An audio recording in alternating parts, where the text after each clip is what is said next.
Alright, ladies and gentlemen, so the first thing that we have to go ahead and do is obviously disconnect your intake sensor. And then you're going to grab a 832. We're going to go ahead and go the other way. We're going to go ahead and start unloosening her. You're going to go ahead and snap these back.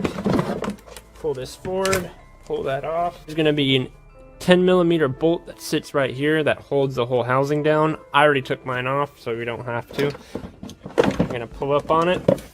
Take it out. The next part that we have to go ahead and do is yours is definitely going to look a lot different than mine, but I do have a dual port Shorty valve. So if you do, then you just take off the tab that goes here and take off the little spring loaded tab that goes to there as well. And then go ahead and just take this completely off. But if you don't, then on this half, you got to go ahead and basically take the red tab that goes here.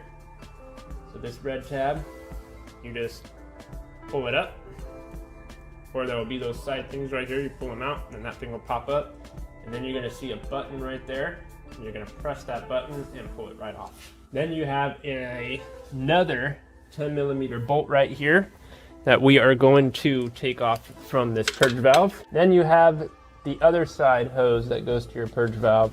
What you're going to do is there's a green clip, and you're going to push it that way on the rear, and it should pop off just like that. Then you're going to take the pigtail, push the button in, pull it out, and that's all you're going to do with the other hose. And you're going to pull it out, and then you're going to pull the purge valve completely off. For this girl here, yours is obviously going to be different than mine because I do have aftermarket intercooler pipes. So yours is definitely going to be different than mine, but it's the same routine. You're just going to take off the hose clamp that's holding her down.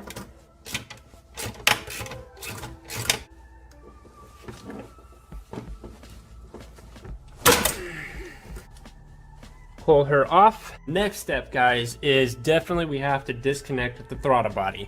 This is how you disconnect the throttle body. There's a red tab right here. You're gonna go ahead and pull up that red tab, and you're gonna squeeze it right here. You're just gonna squeeze it on the black part right there and pull it off. And once you get it off, you're gonna take that part off of the intake runner.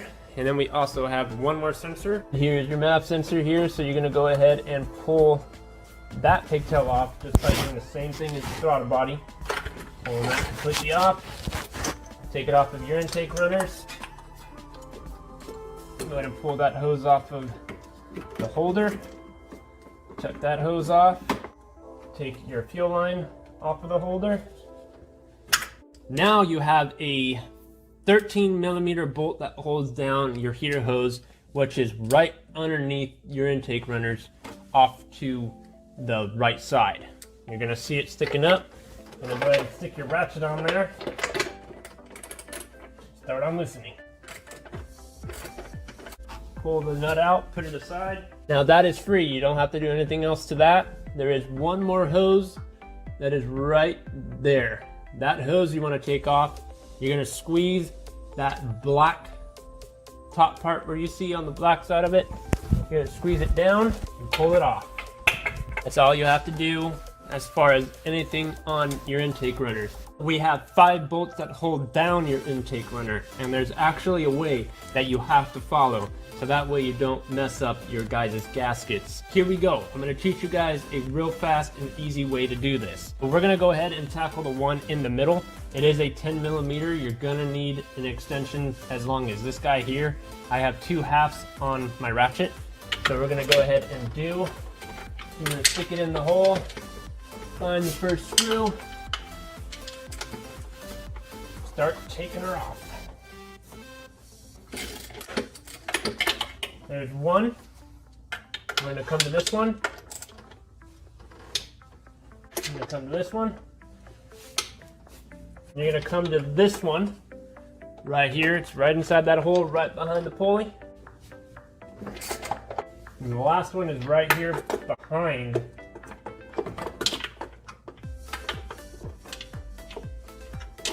And this one could be a little bit more of a trick one, but once you get it on. Now these bolts are recommended to get replaced, so I would definitely recommend replacing them. You're gonna go ahead and start taking out each individual bolt. This time it doesn't matter which one you start with and which one you finish with, but when you're unloosening them, make sure that you follow my pattern that I provided for you. Now, once you got all 5 bolts out, ladies and gentlemen, we're gonna go ahead and remove the intake runner. And this is how you do it. For most of you guys, you're gonna have 2 cords behind the intake runner, which are held on by its rear end. You wanna be careful when you pull her off. We are going to be taking off the 8 bolts that hold down your PVC valve housing.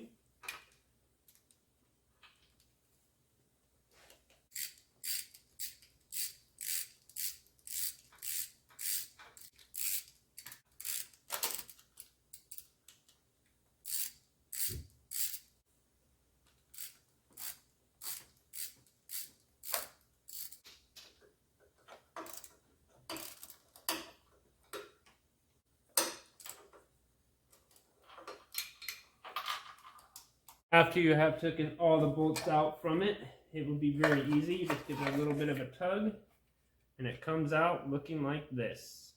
Here she is.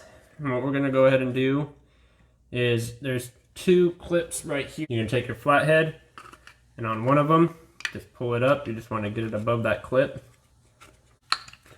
And once you get it released, now you have the lock ring released, and your PVC should come out. Now on this PVC valve, we're just going to take off about this much, because we're only going to get the piston and the springs that are inside of it to come out.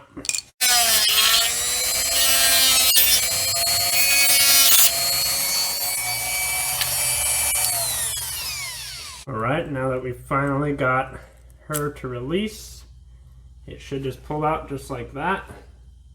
And you would see the piston, the spring,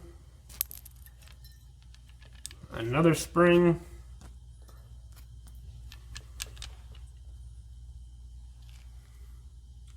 and anything else that's stuck in here, we want to make sure that we get out.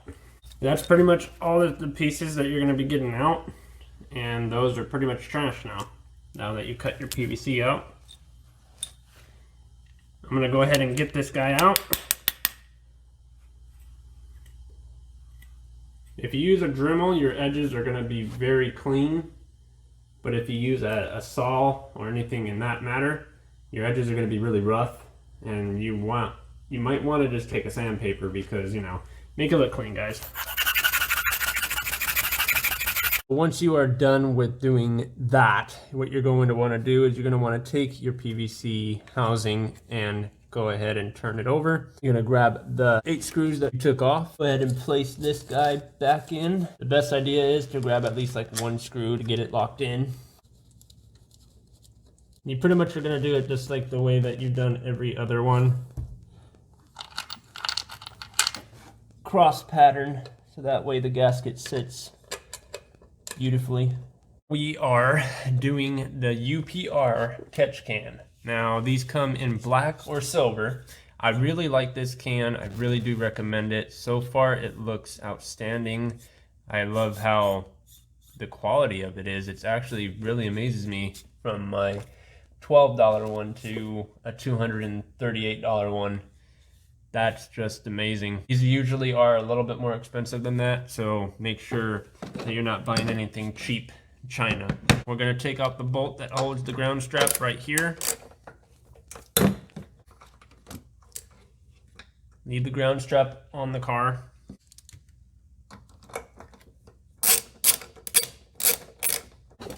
Catch can is finally installed. Let's move on to the next step.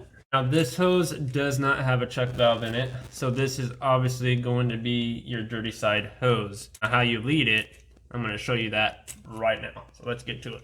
First thing you're going to want to do is come over to your catch can, take your hose, you're going to be rerouting it behind all of this, behind your heater hose and whatnot. What you want to do is you want to go ahead and guide her down.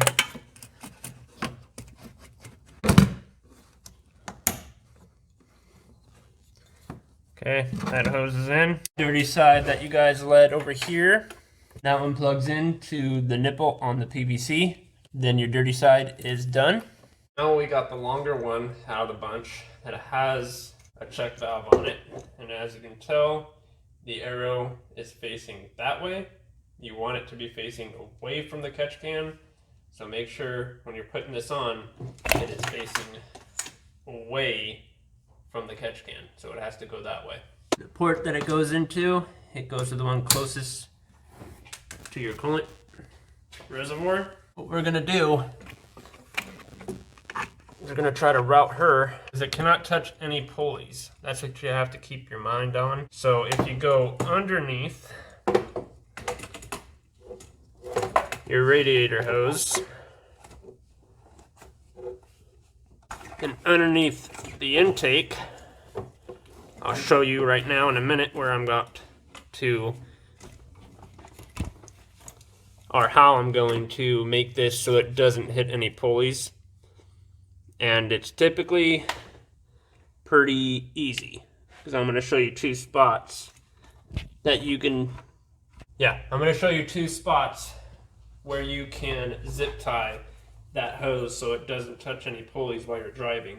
We still got one more hose to do, so don't go anywhere. This girl's a little bit more of a pickle to get back into her spot. Once she's in there, believe me, she'll stay. You're gonna take that hose that you routed,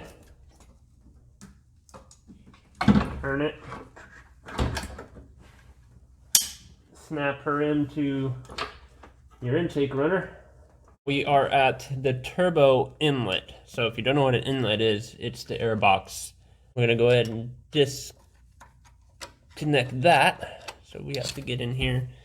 With mine, it's gonna be a little bit harder because, like I said, I have aftermarket pipes that are sometimes a pain in the booty. Before we go ahead and pull the intake off, you're gonna have this tube that goes to your blow-off valve. Take the clamp off. If you're careful, it will lock, but be very careful with that. I have gotten clamped right in the face, in the finger. It's not fun. And then just pull that off. And you've got one more hose, which is technically this hose here. There's a gray tab right here. When it's locked in place, it's sitting flat. You just push it up and over the clip right here, and it will come right off. You're gonna go ahead and pull her off. Since I still have the OEM intake tube here, I went ahead and got an OEM coupler adapter. They do sell bigger ones, so if you do have a bigger intake than you normally would, don't think that they don't. They give you that option at checkout. And then you're gonna pull off the coupler. Now you're gonna take the hose clamps from your old one off because you're gonna need it for this one. And after you're done, you're gonna go ahead and throw that intake tube back onto your turbo. At this point of time, you can go ahead and screw down your hose clamps at this time because you already got it all sorted out and it's pretty straight to me. I don't see anything wrong with mine. I'm gonna go ahead and do that, but at the same time, you're gonna grab your last hose, and this one is pretty easy, like always, away from the catch can. Usually this side goes on this side and this side goes on this side, but since we routed it this way, I'm gonna plug it in here and then plug this one into here. It makes everything more easier, it's not so complicated, and that's about it. All right, ladies and gentlemen, so that is pretty much how you install a UPR catch can. I'm gonna go ahead and put my car back together. All of this stuff from me taking my car apart and putting my car back together is on YouTube already. So go ahead and check out my previous videos. You get to see everything I have done to the car, plus and minus things that might happen to me going on in the future. So make sure you go check them out.